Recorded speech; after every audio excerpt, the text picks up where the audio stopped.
心，求你接近我的心思意念。我与你同定石墙，我与你同定石墙。如今不是我火中，因我知道，因我知道你是深爱我，我只为你而活。主啊，我到你面前，主啊，我到你面前，献上我的今天。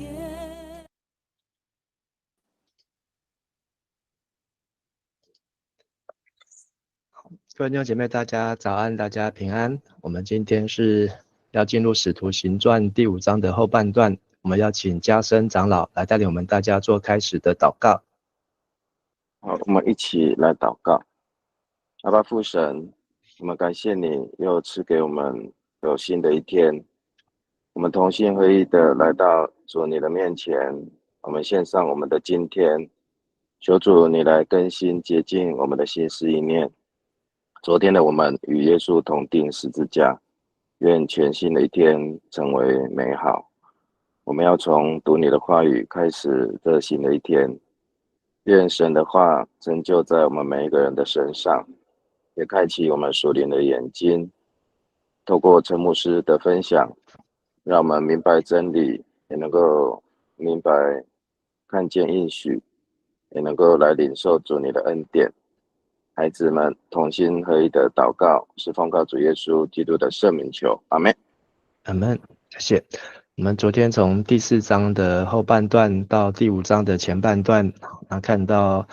教会的生活，那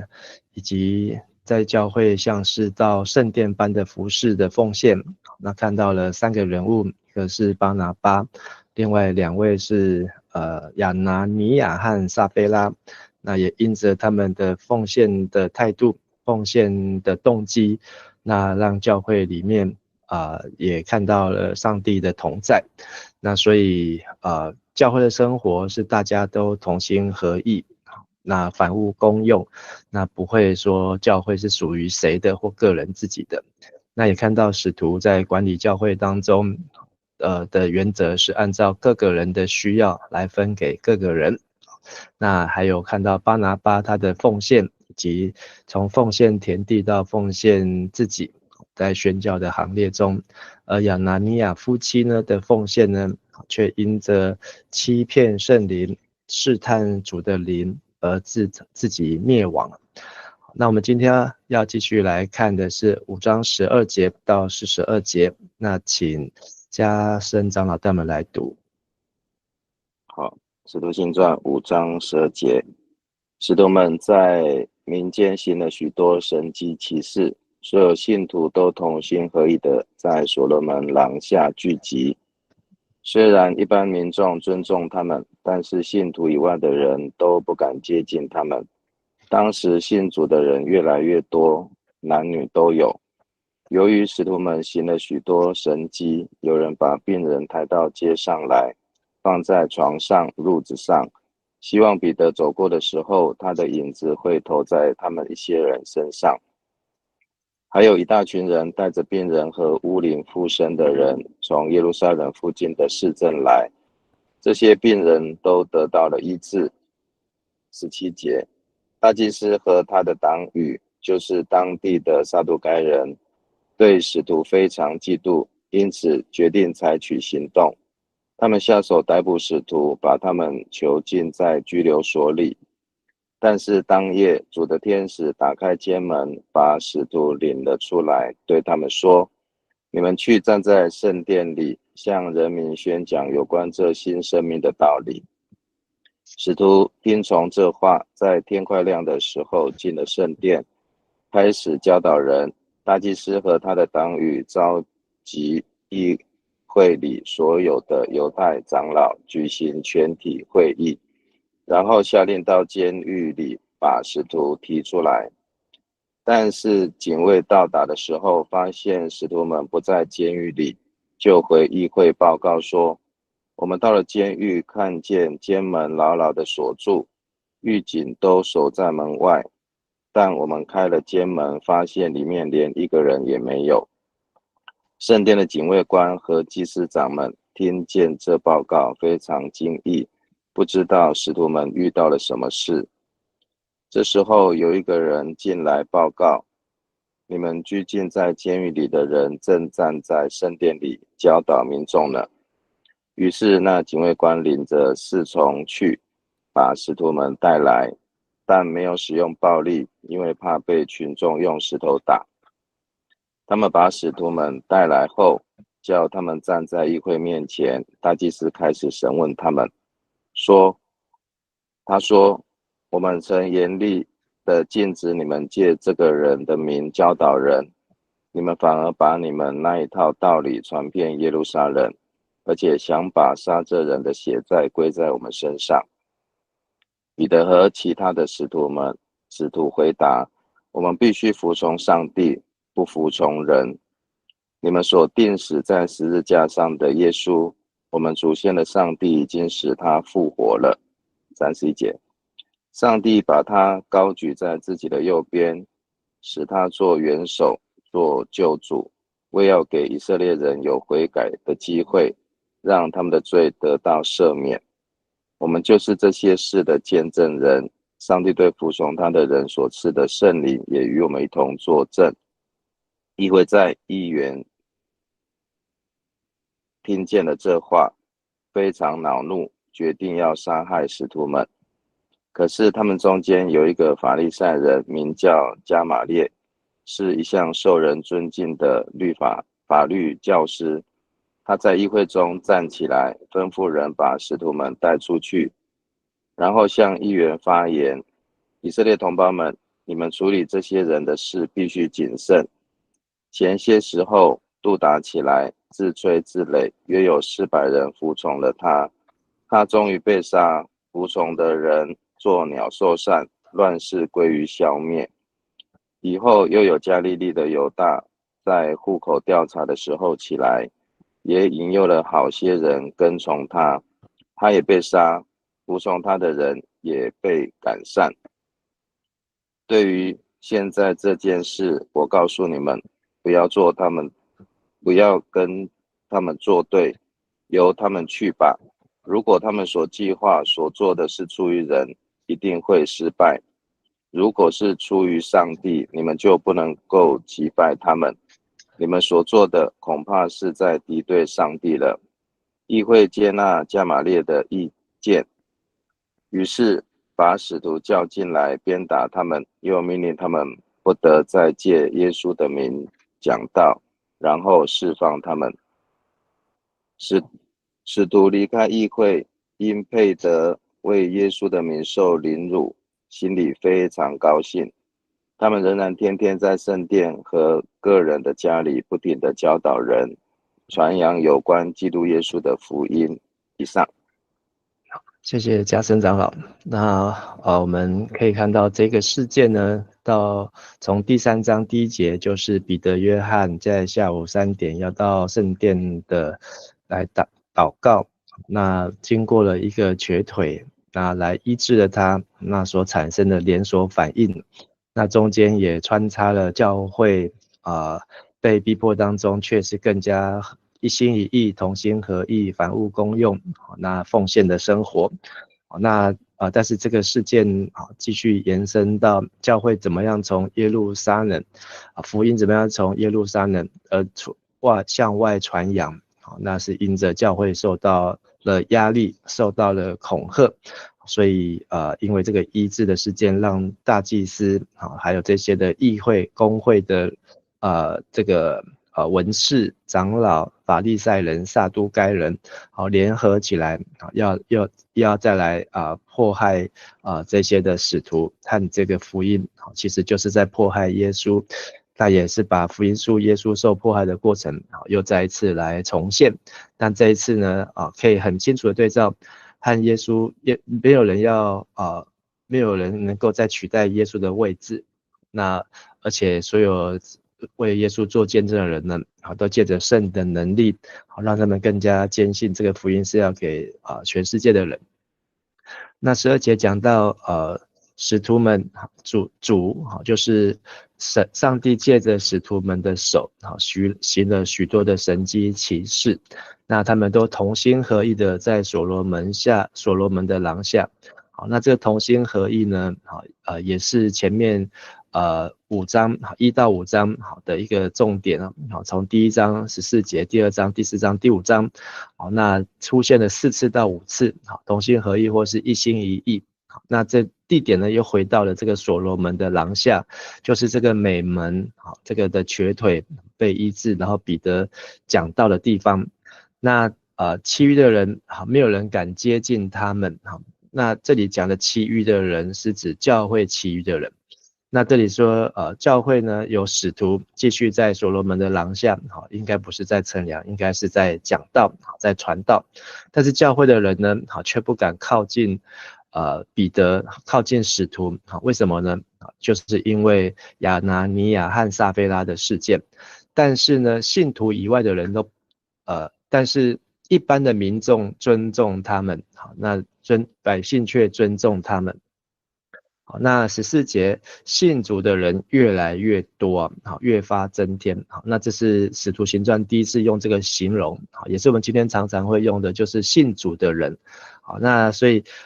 过去会讲到门徒，好，讲到民众，好，然后讲到百姓，好，但是现在呢，来形容教会的人，在这边一起聚集的人呢，就叫做信主的人。好，所以这是使徒行传第一次路加用这个形容词，好，叫信主的人。好，那后面就会一直重复的使用。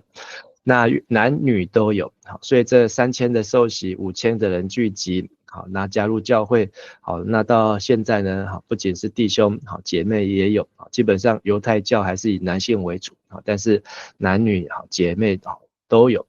那由于使徒们行了许多的神迹，好，那就是因为他们聚集在圣殿的所罗门廊下，就有人把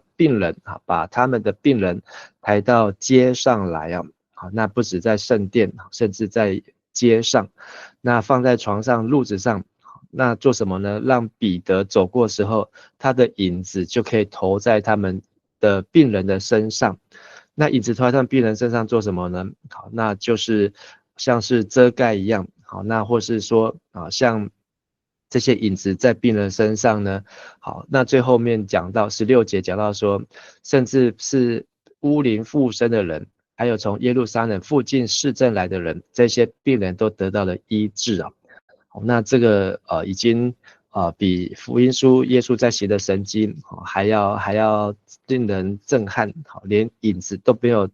也没有动手，好，也没有张口，也没有祷告，好，那只是从病人的身旁走过，影子就照在他们的身上，这样就得了医治。好，那这是非常不可思议的。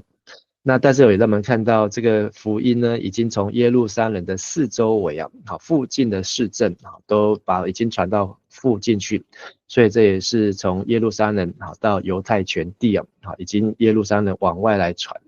17节讲到了公会里面的主要人物71个人的首领大祭司，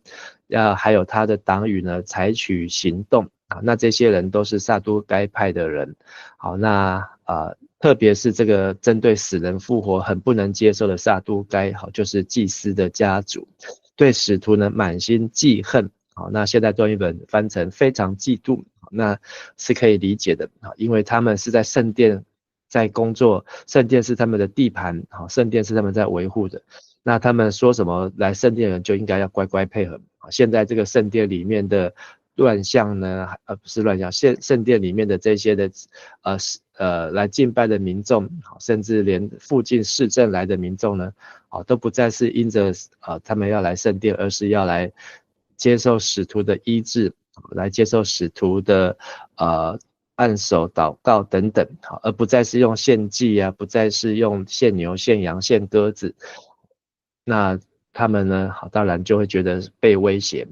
所以他们就下手，18节就再一次又捉拿使徒。那上一次作拿使徒就是彼得、约翰也是在所罗门廊下讲道的时候把他们的留了一个晚上，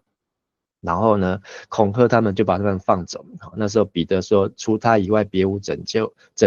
因为天下人间没有赐下别的名，我们可以靠着得救。但是这次同样又囚禁在拘留所。好，那所以第4章第5章都提到这个圣殿的拘留所。好，那所以可能这个圣殿呢，因为是由希律王又增建的，那所以这个圣殿，旧约的圣殿所罗门圣殿是有库房，但是到了新约的圣殿还看到还有拘留所。但当天晚上主的使者，那现代中文本翻成主的天使，那没有错，这个使者的意思就是指天使。好，那这个主呢，是指上帝，或是指主耶稣，好，那都是同样阿多奈，好，是这个主，好，但是耶稣已经是主了，好，所以等于是耶稣跟这个主上帝，好，是同样一个 level， 好，所以也印证了耶稣在约翰福音所说的，好，他与父原为一，好，本来就是同一位，好，三位一体的神。那主的天使就打开了监牢的门，好，那这也看到旧约当中，那彼得遭遇2次，好，那在这个这个保罗呢也有遭遇，好，这个天使来打开监狱门，在腓立比监狱啊，好，那他们把使徒带领出来，对他们说，你们去站在殿里，向人民宣讲有关这新生命的道理。好，那所以在使徒行传当中，好，可以看到不仅是圣灵降临，还有主的天使也会参与在使徒们的服事当中，不论是彼得或是后面的保罗，那也会对他们来传讲上帝的话。那所以他们虽然被拘留在圣殿的拘留所，但是他们又出来在圣殿，好，继续在所罗门的廊下，把这生命的道理好，生命的道理，好，那和本翻成生命的道，好，那或是这个道呢，就是指话，好，指这个 logos， 就是生命的一切的话，好，那这生命就是指耶稣的生命，来讲给百姓听，好，所以使徒们一直被重复一个工作，就是一直在传道，一直在讲道，一直在谈论主耶稣，谈论耶稣是基督，就是主，好，所以这是使徒在使徒行传里面，使徒们在五旬节圣灵充满之后不断重复的工作。那使徒们他们被从拘留所放出来之后呢，他们就在天快亮，表示还没有亮，但是他们就进了圣殿，但是圣殿就有人，表示大家都很早期他们要到圣殿来敬拜，要来献祭，都很早。那而大祭司们还有公会的人士还不晓得发生什么事情，所以他们就要来开会。好，那在开会的时候呢，需要来审问这些的使徒犯人好，但是呢去提讯的时候呢，发现使徒们已经没有在监牢里面拘留所，就回去议会，就是回到公会报告说，看见监牢的门还是锁着，那他们就发现里面一个人都没有。那这个情境呢，就好像耶稣这个洞穴一样，这个他们把耶稣埋葬，却发现这个洞穴里面不见到一个人。那他们回来通报之后呢，那时候这个祭司长们还有这些议会的人就非常的慌张。那路加把这段形容的好像在看故事一样，就是形容非常描述，可能就是要带出说那时候使徒们跟议会之间的关系，使徒们并不是动什么手脚，或是做什么私底下的事情，一切都是公开，而且就算是在外面的传闻传言，说使徒怎么不见了等等，但其实背后呢都是神，都是天使所做的工作，的作为。那就有人来通报说他们正在圣殿里面来教导，所以这个戏剧的张力就很明显，就是他们来找人找不到，人去哪里了？人呢不是逃跑，还在圣殿里面，而且就是表示说他们对于这些的公会议会的这些人呢的这个威吓呢，一点都不害怕。好，那他们就带着侍从好进去他们自己的地盘，好到所罗门的廊下。好，我们可以从这图片知道，这所罗门的西律圣殿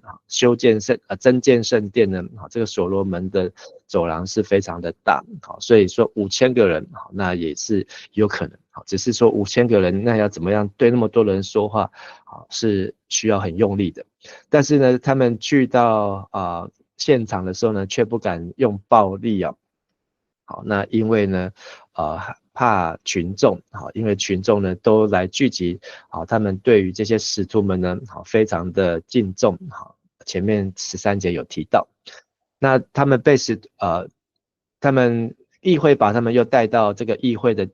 这个会堂里面去审问的时候呢，好，就大祭司又说，好，我曾经就叫严严的禁止你们了。好，所以在第4章好18节的时候，好，就已经威吓过他们，禁止他们借着这个人的名，好，所以奉耶稣的名，好，所以我们可以看到这3、4、5章，好，就是在讲到关于耶稣的名，好，是一个很重点，好，就是你们到底是奉谁的名，凭什么能力来做这些事情？那就是奉耶稣的名。那他们已经禁止，所以他们变成是大祭司们、公会们，他们非常害怕，这耶稣已经被他们处理完了，好，怎么现在还在闹事呢？对他们来讲，好，耶稣都来闹事的，那你们反而把那一套的道理传遍耶路撒冷，好，所以透过大祭司的口来证明，这个福音已经在整个耶路撒冷，好，那已经产生了很大的回响，好，耶路撒冷大概有5、6万人，在那时候大概有5、6万人住在这里。好，而且还想把杀这人的血再归在我们身上，所以可以看出他们最害怕的就是他们知道自己做错事。在使徒行传第2章，彼得讲到说，这一位基督，好，神立他为主的为基督，你们却把他钉在十字架上，所以众人才会觉得扎心。那现在也可见大祭司们他们也是觉得扎心，可是他们却是铁了心哦，好，就是心里面已经被刺到，被上帝的真理刺到，已经好也知道耶稣不能否认耶稣是神的儿子，但是现在却畏罪，好，想要把这个罪呢，好，要来推卸在别人身上，说你们现在想把这血再归在我们身上，因为他们这句话曾经对谁讲呢？好，对犹大来讲，好，说这个血债就归在你自己身上。但是呢，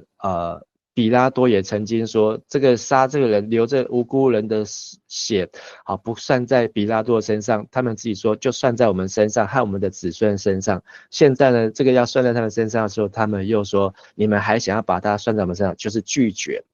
那彼得和其他使徒的回答和前面第4章的回答一样，好，一致，好，必须顺从神而不顺从人。你们挂在木头上杀害的耶稣，我们祖宗的神已经使他复活。那这个我们祖宗当然也包括法利赛人、撒都该人、大祭司，好，这些人，好，公会的文士等等，好，神就是这位神，好，我们的老祖宗亚伯拉罕的神已经让这位耶稣复活。好，所以这撒都该人，好，真的是听起来非常的刺耳，因为他们拒绝相信死人复活的道理。不仅复活31节，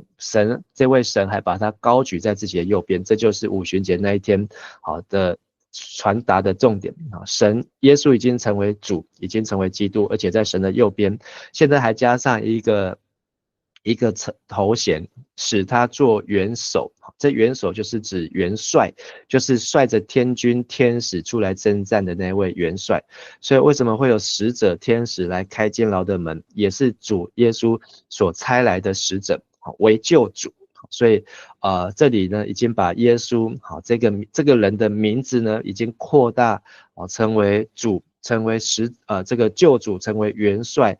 成为弥赛亚，成为受膏者，成为基督啊。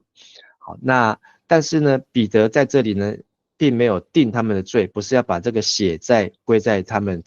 这班人的身上，而是同样彼得的讲道跟第2章的讲道一样，就是要让以色列人可以悔改，就罪得到赦免。所以他们觉得扎心，但是他们现在这一班人呢，好，掌握整个以犹太教信仰的这71个人呢，有没有要悔改，有没有想要罪得赦免呢？好，那现在彼得一样把这样的道理同样的告诉他们，好，说只要接受耶稣是主，好，口里承认，心里相信，好，那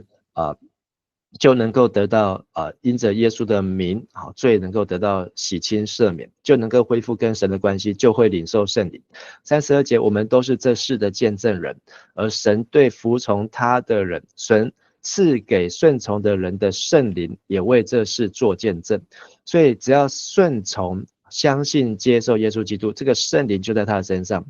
圣灵就会进入他的心，敞开他的心门，然后让他接受耶稣成为生命的救主，那他会长出圣灵的能力，他结出圣灵的果子，好，就会成为一个新造人，就像这群使徒，就像初代教会，好，就像巴拿巴，好，就像这些甘心乐意奉献的人一样。好，但是亚拿尼亚、撒非拉，好，他们却是欺骗圣灵。好，有圣灵要告诉他们做该做的事情，他们却要欺骗圣灵。好，那继续接着，这些公会的人呢，好，极其恼怒，非常恼怒。原文的意思就是聚为两半。好，那就是不是说他们的意见变为两半，而是他们呢好像被剖为两半一样，好，就是非常的生气。好，那当下呢就想要处理耶稣一样，好，因为耶稣曾经让他们这么生气，现在呢这些耶稣的信主的人，好，一样跟耶稣信耶稣的人，好，那也再次顶撞他们。可是呢，他们中间有一个法利赛人，就是加玛列。加玛列呢是法利赛派，法利赛教门。这个加玛列的名字就是神是我的奖赏，神是我的奖赏。好，基本上我们读这一段呢，都会认为加玛列是一个上帝派来的讲公道话的人。但是也有人少数的认为加玛列在这边讲的话是一个消极主义，就是不想要去处理。好，那我们来看加玛列说了什么呢？好，加玛列，他大概比较出名是在主后25年到主后50年，那符合使徒行传的这个记载的年代。好，那他也是这个拉比的孙子，好，有一个很有名的拉比叫做希列，好，加玛列就是这个拉比的孙子，所以等于他的阿公都在教圣经。好，那他们法利赛人不是用遗传的，法利赛人是去学习的，好像耶稣12岁到圣殿去问道理一样，所以他们是从小要学习圣经。那加玛列呢，他已经在这时候成为一个重要的律法教师，所以他说的话呢是有公信力。好，那他怎么说呢？说以色列人们，你们处理这事要谨慎。从前，好，他举了2个例子，一个叫做杜达。好，那杜达是谁呢？好，杜达呢，好，他自称是先知。那他像施洗约翰一样，好，就是有一票的人，好，就是跟着他。杜达大概是在主后44到46年，好，那显然就是会比使徒行传还晚，好，所以这个到底是后来路加加上去的呢，还是这个杜达的年代有误呢？好，那这个是圣经学者好在探讨。但是杜达这个人，他的故事就是杜达呢带着自称先知的杜达带着一票人到约旦河的另外一边，那过约旦河的时候就把约旦河水分开，好，让他们可以过去。好，所以他们这个杜达也行了很多的神迹奇事哦。好，但是呢，杜达他也是惹到了这个当时候的犹大巡抚哦。所以呢，以至于后来杜达被抓到，然后就被砍头，好，砍头他的尸体就被带回以色列，好，对不起，带回耶路撒冷。好，那后来杜达的这一票人呢就散掉了。好，所以服从的人做鸟兽散，乱世就归于消灭。那后来还有一个犹大，好，那这圣经太多犹大，好，所以这里要强调是北边加利利的犹大。那这个犹大呢，在普查的时候，户口调查的时候呢，他也引诱好些人跟从他。好，那这个北方加利的犹大呢，好，它是发生在主后6年。那这个大概就是耶稣还小的时候，好，耶稣出生年纪还小的时候。好，那个事件呢，也是在对抗巡抚，好，这个那时候的巡抚居里纽拒绝缴税给罗马政府，好，所以这是那个加利利犹大所做的事情。那后来这个犹大呢，好，也是应该是被处理了，好，历史没有记载，好，但是后来他服从他这个加玛列有提到，他也是被杀，服从他的言赶散。好，所以从这2个事件呢，好，这个加玛列呢，好，就是可能是属于温和派，好，或是属于说好要小心谨慎的，好，那他就告诉这些的大祭司还有公会的这些人士，好，任凭他们吧，由他们去吧。如果他们所谋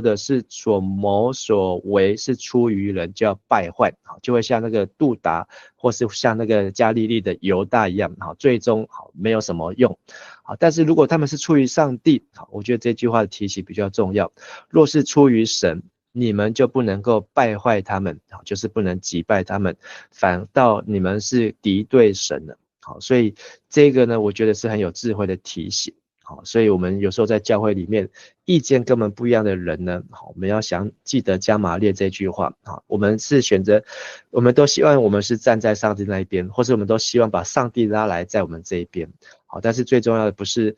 上帝在谁那一边，是我们有没有在上帝那一边，所以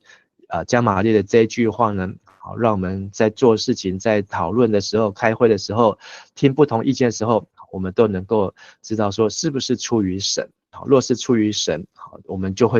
们还持相反意见，就是在敌对神。那这句的提醒呢，在使徒行传里面就会一直出现了，好，包括接下来教会受到了逼迫，啊，司提反，还有这个扫罗，好，还有这个扫罗的迫害，以及后来保罗传福音所遭遇的迫害，好，等等，都是在应验这句话。好，剩最后3节，所以议会呢，加马列的话是有权威的，好，所以议会就接受，但是呢，还是很不甘心。对不起，前面有一段是说，他们先吩咐人把使徒叫到外面去，不让他们听里面的讨论，这都是议会喜欢关起门来讨论，那也不是关起门来，这就是今天我们不管是开小会啊、长执会啊，也是讨论完之后再来对外一致的宣称。那开会期间呢，好，那里面的讨论内容不应该让外面知道，所以会有一个问题，就是为什么路加知道里面他们讲的话？好，那这可能是保罗，好，他可能就是在这公会里面的其中一员。好，后来保罗悔改信主之后，就把这样里面的讨论呢，好，就告诉了路加，路加才知道内容。所以这个是有人这样认为。但议会的人呢，就把他们就叫进来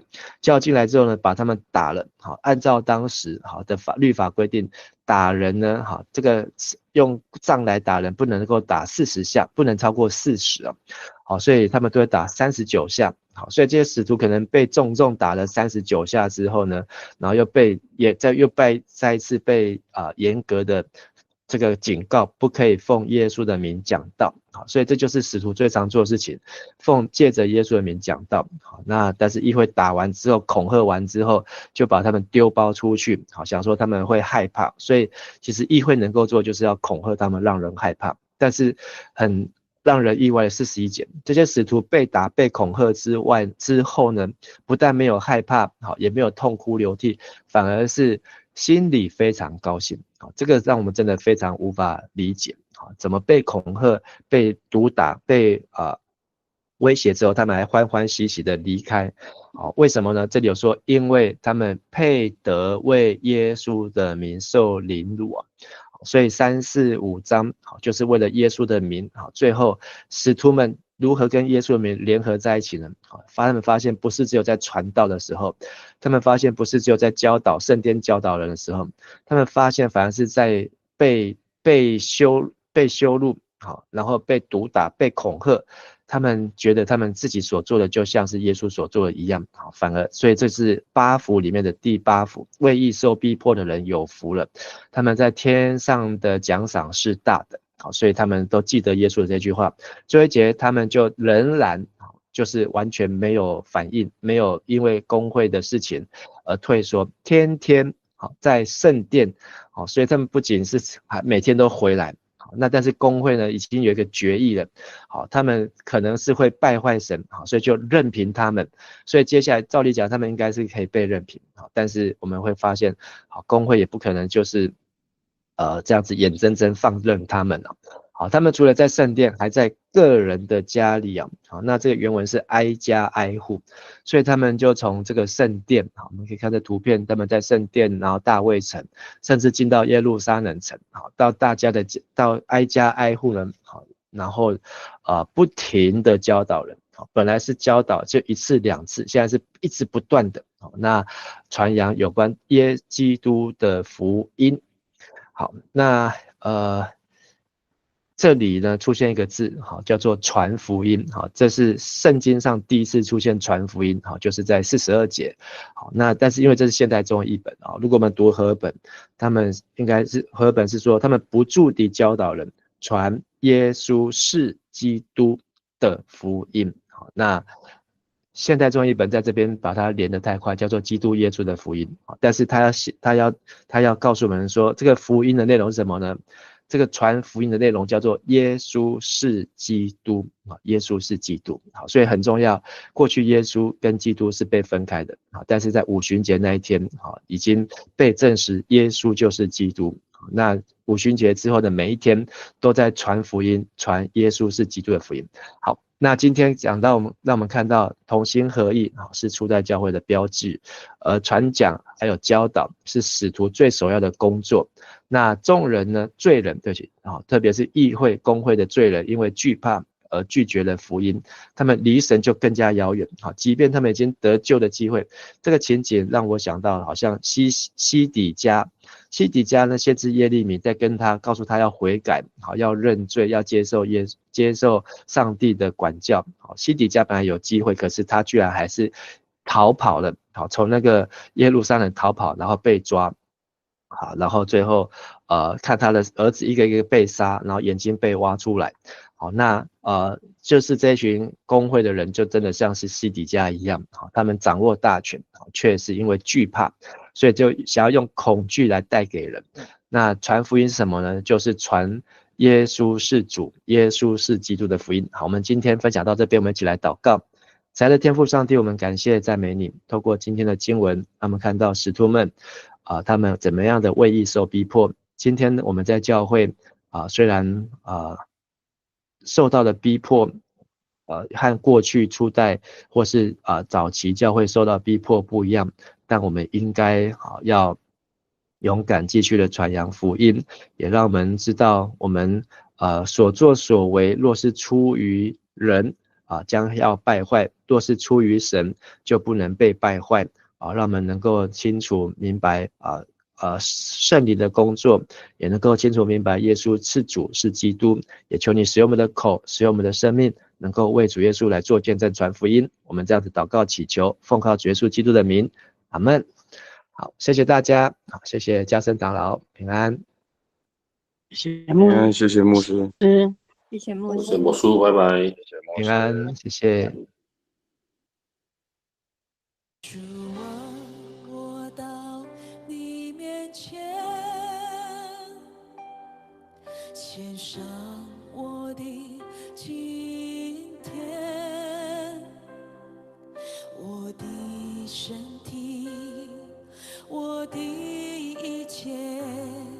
献上当作活祭。主啊，我到你面前，主啊，我到你面前，